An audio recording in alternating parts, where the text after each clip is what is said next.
अवधूत चिंतन श्री गुरुदेव दत्त श्री स्वामी समर्थ तुमचं सगळ्यांचं माझ्या चॅनलमध्ये मनापासून स्वागत आहे. तर सगळ्यांना सर्वप्रथम शुभ दसरा. माझ्या सगळ्या ताईंचा घट हलवून आणि आरती करून आणि नैवेद्य अर्पण केला असेल आणि उपवासही सुटले असतील. तर आपण आपल्याला आता ह्या 9 दिवसांमध्ये आपण आई भगवतीची म्हणजेच आपल्या कुलदेवतेची खूप कुळाचार केला आणि खूप सेवा केली असेल. मला माहिती आहे माझ्या सगळ्या ताईंनी भरपूर सेवा केली असेल. सगळ्यांनी दुर्गा सप्ततीचे पाठ लावले असतील. कोणी नवार्णव मंत्राचं पाठ केला असेल, नंतर हवन केलं असेल, आई भगवतीची ओटी भरली असेल. माझ्या सगळ्या ताईंनी ह्या सगळ्या सेवा केल्या असतील. आपल्याला आता आपल्या कुलदेवतेच्या सोबतच आपल्याला आपल्या गुरूंचीही सेवा करायची आहे. तर असाच उपाय मी आज तुमच्यासाठी घेऊन आलेली. तो उपाय म्हणजे तुमच्या घरामध्ये तापट पोरं असतील, चिडचिड करणारी मुलं असतील, तुमच्या घरामध्ये व्यसन करणारे कोणी असेल किंवा तुमच्या घरात तुमचं कोणी ऐकत नसेल, सासू सासरे नवरा, ह्या सगळ्यांसाठी सगळ्यात उच्च कोटीची सेवा म्हणजे तारक मंत्र आहे. तर तारक मंत्राची सेवा म्हणजे आपल्याला स्वामी महाराजांनी आपल्यासाठीच केलेली आहे. आपण नेहमी आपल्याला गुरुचरित्रात नेहमी म्हटलं गेलेलं आहे किंवा गुरुचरित्रात लिहिलं गेलेलं आहे की जेव्हा आपण आपल्यावरती देव नाराज होत असतात तेव्हा आपल्याला गुरु वाचवत असतात. एकदा तर गुरु नाराज झाले तर आपल्याला कोणीही वाचू शकणार नाही. तर आपल्याला आपल्या देवदेवतांसोबत आपल्याला गुरूंचीही सेवा करायची असते. तर तुम्हाला आज मी सेवा सांगते की तुमच्या घरामध्ये कोणी व्यसन करत असेल, कोणी चिडचिड करत असेल, नेहमी घरात वादविवाद होत असतील किंवा सगळ्या गोष्टी नजर दोष असेल, सगळ्या गोष्टींची सगळ्यात उच्च कोटीची सेवा म्हणजेच तारक मंत्राची सेवा आहे. तारक मंत्र हा स्वामी महाराजांनी आपल्यासाठीच केलेला आहे.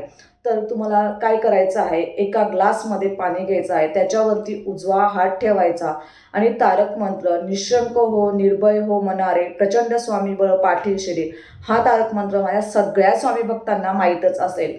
तर तुम्हाला एका ग्लासमध्ये पाणी घेऊन त्याच्यावरती उजवा हात ठेवून तुम्हाला 11 दिवस तुम्ही तुमच्या कोणत्याही कारणांसाठी ही सेवा करू शकता. तुम्हाला एका ग्लासमध्ये पाणी घेतलं, त्याच्यावरती उजवा हात ठेवला आणि आपल्याला 11 दिवस 11 वेळेस तारक मंत्र बोलून ही सेवा करायची आहे. तुम्ही ज्याच्यासाठी ही सेवा करत असणार त्याला हे तीर्थ प्राशन करायला द्या. हे तीर्थ हे खूप पवित्र तीर्थ बनत असतं.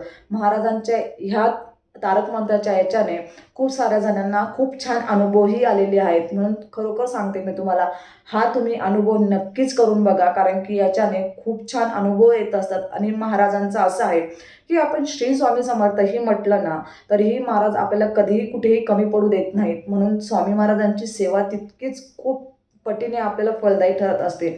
आणि महाराजांचे माझे असे बरेच स्वामी भक्त आहेत की त्यांना खूप छान महाराजांचे अनुभवही आलेले आहेत.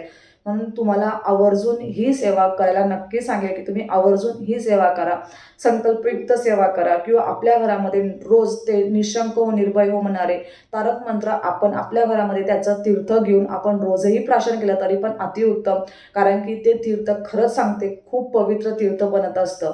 म्हणून तुम्हाला संकल्पयुक्त सेवा करायच्या असेल तर तुम्ही 11 दिवस करू शकतात, कारण की ही सेवा खूप प्रभावी सेवा आहे. तुम्ही आवर्जून करून तर बघा एकदा.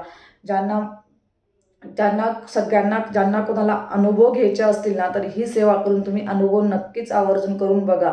तुमच्या घरामध्ये छोटे मोठे आजार होत असतील, छोटे मोठे काही ना काही गोष्टी आपल्या घरामध्ये घडत असतात. आपले लहान बाळ किंवा आपल्या घरामध्ये मुलं हे सगळ्यांच्या घरात असतात. त्यांना नेहमी आपल्याला व्हायरल आजार हे लागत असतात किंवा छोटे मोठे आजार हे होतच असतात. असं घर कोणतंच नाही की छोटे मोठे आजार ज्या घरांमध्ये होत नसतील. त्या घरांमध्ये आजारी कोणी असेल किंवा त्याला 11 वेळेस हा मंत्र म्हणून तारक मंत्र म्हणून तर हे तीर्थ प्राशन करायला लागले तर आपल्याला खूप फायदा होत असतो. मी तुम्हाला नक्की सांगते की हा अनुभव तुम्ही तुमच्या घरामध्ये नक्कीच घेऊन बघा.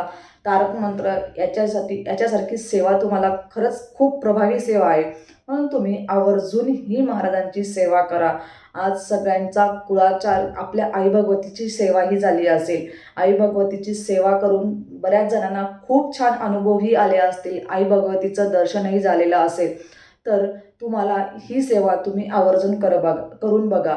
जर तुम्हाला अजून काही शंका असतील तर तुम्ही नक्कीच कमेंट्स करा आणि मला सांगा की काही अडचणी, काही दुःख, काही संकट असतील तर मला कमेंट्स करून आवर्जून सांगा. मी त्याच्यावरती व्हिडिओ बनवेल आणि तुम्हाला ही सेवा कशी वाटली आवर्जून सांगा. तर आजची सेवा स्वामी महाराजांच्या चरणी आणि आई कुलदेवताच्या चरणी रुजू करते आणि आजचा व्हिडिओ इथंच संपवते. व्हिडिओ आवडला असेल तर लाईक, शेअर, सबस्क्राईब करायला अजिबात विसरू नका. परत भेटूया अशाच नवीन व्हिडिओसोबत. तोपर्यंत श्री स्वामी समर्थ.